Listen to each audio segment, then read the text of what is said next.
విశాఖపట్నం భీమిలి సముద్ర తీరంలో వైఎస్ఆర్సీపీ నేత ఎంపీ విజయసాయిరెడ్డి కుమార్తె నేహారెడ్డి సిఆర్జెడ్ అంటే కోస్టల్ రెగ్యులేషన్ జోన్ నిబంధనల్ని ఉల్లంఘించి సముద్రపు ఒడ్డున నిర్మించినటువంటి కట్టడాలని అధికారులు తాజాగా కూల్చేశారు.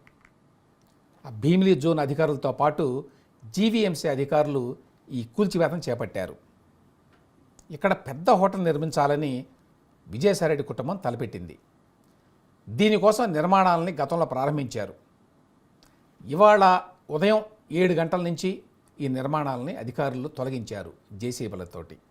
వైఎస్ఆర్సీపీ అధికారంలో ఉన్నప్పుడు ఆ పార్టీ ముఖ్య నాయకులు విశాఖ కేంద్రంగా పెద్ద ఎత్తున భూదందా నిర్వహించారు. భూముల్ని దౌర్జన్యంగా పెద్ద స్థాయిలో ఆక్రమించి ఇష్టానుసారంగా నిర్మాణాలు చేపట్టారని చెప్పి పౌర సమాజం నుంచి తీవ్ర ఆరోపణలు ఉన్నాయి. ఈ నేపథ్యంలో విజయసాయిరెడ్డి గారి కుమార్తె నేహారెడ్డి, వీరు మన అరబిందో కంపెనీకి చెందినవారు. నేహారెడ్డి భర్త రోహిత్ రెడ్డి అరబిందో కంపెనీ అధినేత కోడలు. ఈ నేహారెడ్డి గారి పేరున ఇక్కడ హోటల్ నిర్మాణం మొదలైంది. సో ఈ నిర్మాణాలు అన్నీ కూడా అక్రమం అని చెప్పి జనసేన కార్పొరేటర్ మూర్తి యాదవ్ ఇంకా మరికొంతమంది పార్టీల నేతలు న్యాయస్థానాన్ని ఆశ్రయించారు. భీమిలి సర్వే నంబరు 1516, 1517, 1519, 1523లో ఉన్నాయి. ఈ స్థలం అంతా అక్కడ ఉన్నది. ఇది సిఆర్జెడ్ పరిధిలోకి వస్తుంది. అక్కడ నిర్మాణాలు చేయకూడదు. అయినా కూడా కాంక్రీట్ నిర్మాణాలు చేశారని చెప్పి పిటిషన్లో వాళ్ళు పేర్కొన్నారు. సో నిషిద్ధ ప్రాంతంలో నిర్మాణాలు చేశారు. ఎందుకంటే అప్పట్లో విజయసాయిరెడ్డి గారు విశాఖపట్నానికి అన్క్రౌన్డ్ కింగ్గా ఉన్నాడు. ఆయన మాటకి ఎదురులేదు ఆ రోజుల్లో.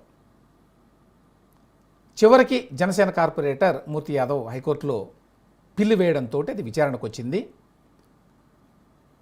వీటి మీద హైకోర్టు వారు విచారణ చేశారు ఈ పిటిషన్ల మీద.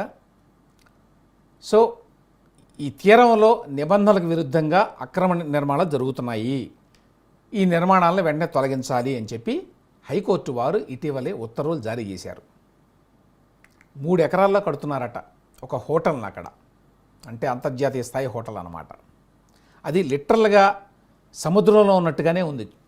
చూసిన వాళ్ళు చూడవచ్చు. దాంట్లో ఆల్రెడీ వాళ్ళు ప్రహరీ గోడలు కట్టారు, కింద బేస్మెంట్ నిర్మాణం ఇదంతా అవుతోంది, పిల్లర్లు కూడా వేస్తున్నారు. సో ఈ నేపథ్యంలో ఇప్పుడు ప్రభుత్వం మారిన తర్వాత జరిగిన మార్పుల వల్ల, న్యాయస్థానం ఉత్తర్వుల వల్ల, వాళ్ళ ఉత్తర్వుల మేరకు అధికారులు ఇవాళ ఈ కూల్చివేత ప్రక్రియ నిర్వహించారు. ఇక ఇప్పుడు విశాఖలో జరిగినటువంటి మిగిలిన భూదందాలను కూడా వెలికి తీయాలని, రాజకీయ అండతో నిర్మించినటువంటి అక్రమ కట్టడాలను కూడా తొలగించాలని విశాఖపట్నం వాసుల కోరిక.